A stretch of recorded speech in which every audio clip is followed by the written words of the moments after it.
Hello guys. आज हम explain करने वाले हैं I am the faded villain manhua के चैप्टर 349 को। अगर आपने पिछला एपिसोड अभी तक नहीं देखा है तो उसका लिंक मैंने डिस्क्रिप्शन और कमेंट सेक्शन में दिया हुआ है, इसलिए पहले उसे ज़रूर चेक कर लीजिए। ARNM002 चैनल मेंबरशिप लेने के लिए धन्यवाद। तो चलिए अब बिना देर किए शुरू करते हैं।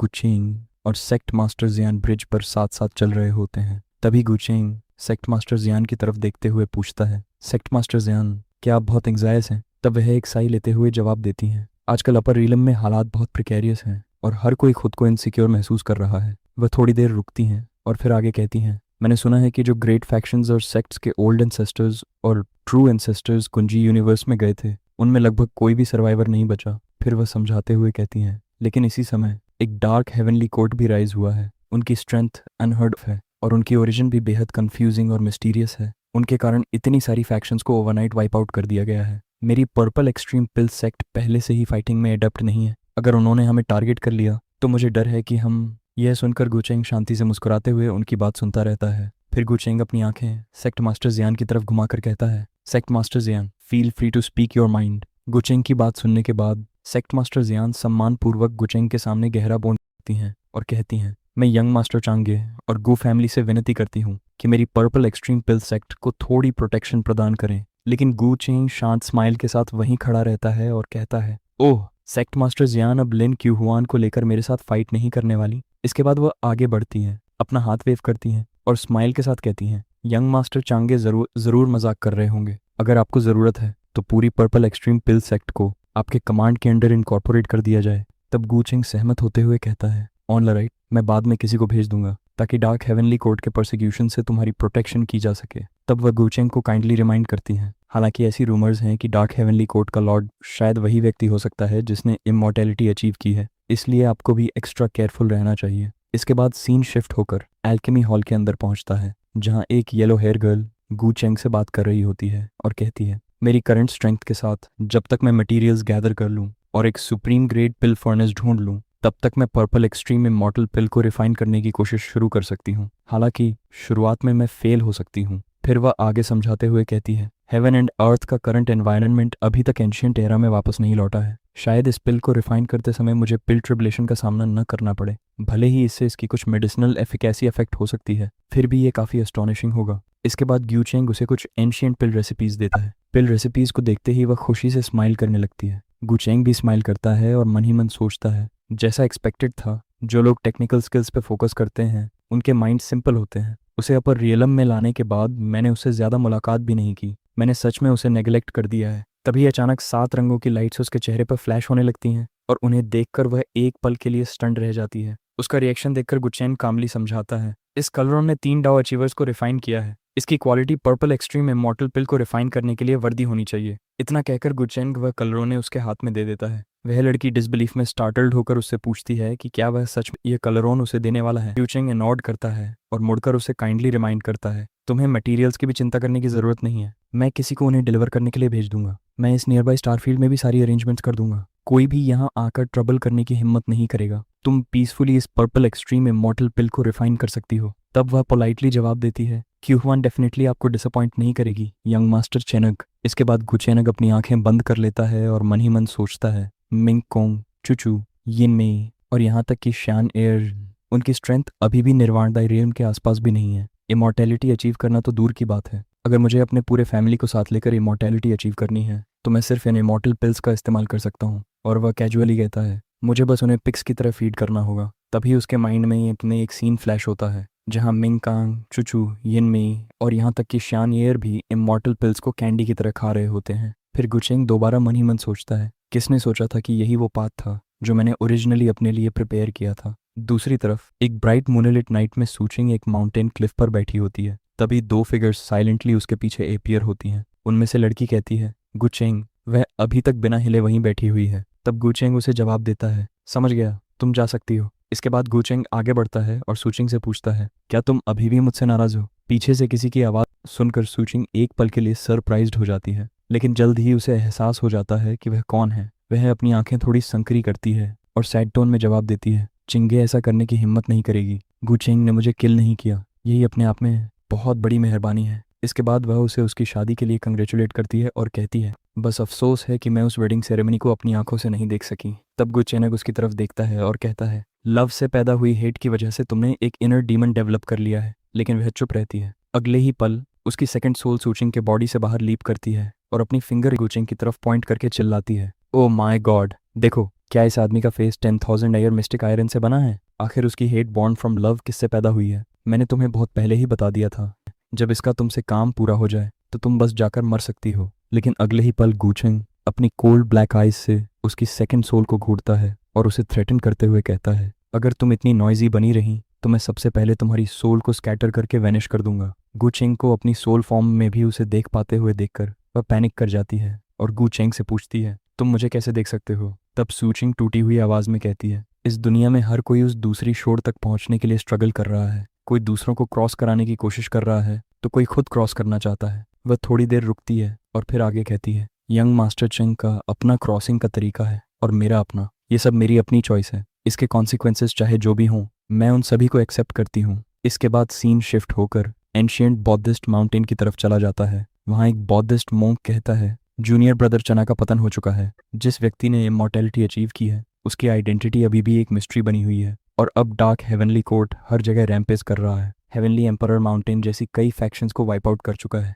दूसरा मोंक आगे कहता है, इसके अलावा ऐसी रूमर्स भी हैं कि किसी ने डार्क हेवनली कोर्ट की ट्रूप्स के बीच ancient heavenly venerate of reincarnation को देखा है। तब रेड रॉबर्ट बुद्धिस्ट मोंक बुदबुदाता है, dark heavenly court, ancient heavenly venerate on a free incarnation. फिर वह मन ही मन सोचता है, क्या वह गुचेंग के मास्टर नहीं है? इसके बाद वह दूसरे मोंक की तरफ देखकर पूछता है, हाल ही में गुचेंग की कोई न्यूज़ मिली है? दूसरा मोंक तुरंत जवाब देता है, नहीं, ऐसा लगता है कि वह इतने समय से गमली के अंदर सिक्लूडेड में है, किसी ने भी उसे नहीं देखा है। यह जवाब सुनकर रेड रॉबर्ट मोंक का फेस डाउन हो जाता है और वह बुदबुदाता है, कुछ गड़बड़ है, कुछ तो गड़बड़ है। रिलोकेट करो। मेरी बुद्धा माउंटेन अपर रियलम से रिलोकेट होकर कहीं और रिफ्यूज लेगी। इसके बाद दूसरी तरफ पीच विलेज में गू शियानर और उसके सभी मास्टर्स साथ में खेल रहे होते हैं और आपस में आर्ग्यू कर रहे होते हैं। तभी गुचिंग पीच ट्री के पास एपियर होता है और सीधे टाओ याओ से पूछता है, हुआंग यू कहाँ है? क्या वह तुम्हारे साथ पीच विलेज नहीं आई? तब टाओ याओ जवाब देती है, उसके डिसेंडेंट्स में अभी भी कुछ सर्वाइवर्स होने चाहिए,